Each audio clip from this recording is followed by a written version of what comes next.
नमस्कार मित्रांनो, पुन्हा एकदा स्वागत आहे तुमचं माझ्या उज्जैन सिरीजमध्ये.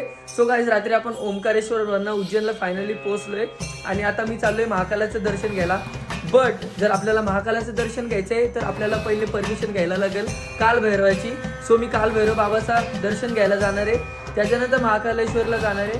अँड द थिंग इज, हा जो तुम्ही रूम बघताय ना, आम्हाला पर पर्सन 250 रुपीज पडलाय. म्हणजे किती स्वस्त आहे तुम्ही बघू शकता. तुम्हाला डिस्क्रिप्शनमध्ये मी ॲड्रेस देतो आणि नंबर देतो, तुम्ही चेकआउट करा. मित्रांनो, जर तुम्हाला उज्जैन फिरायचं असेल तर कमीत कमी तुम्हाला प्रॉपर 3 दिवस पाहिजे, कारण की इकडं 12 मंदिर आहे आणि आपलं एक मेन मंदिर म्हणजेच महाकालाचं. सो हे बघण्यासाठी प्रॉपर तुम्हाला 3 दिवस पाहिजे. तिथं मस्त एन्जॉय करा, स्टे करा.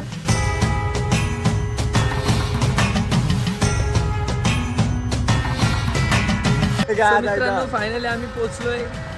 कालभैरवाच्या एंट्रन्स जवळ आम्ही, तुम्ही बघू शकता. हे बघा आईच, तर तुम्हाला मी बोललो होतो ना, आपली जी ट्रिप आहे ती बजेट फ्रेंडली होणार आहे. तर तुम्ही इथं बघू शकता माझ्या मागे, इथं भंडारा लागलाय.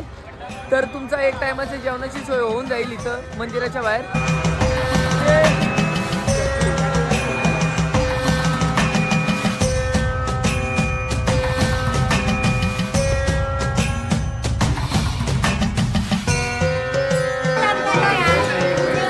गाईस, फायनली माझं दर्शन झालंय. तुम्ही बघू शकता मी मंदिराच्या बाहेर बसलोय आणि मला कमीत कमी 1.5 ते 2 तास लागले दर्शनासाठी. सो तुम्ही जर येत असाल, डिसेंबर महिना चालू आहे, खूप जास्तच गर्दी आहे. तर तुम्हाला जर येत असाल तर ही गोष्ट माहीत असणं खूप गरजेचं आहे. जर व्हिडिओ आवडली असेल तर तुमच्या भावाला फॉलो करा अपकमिंग व्हिडिओसाठी.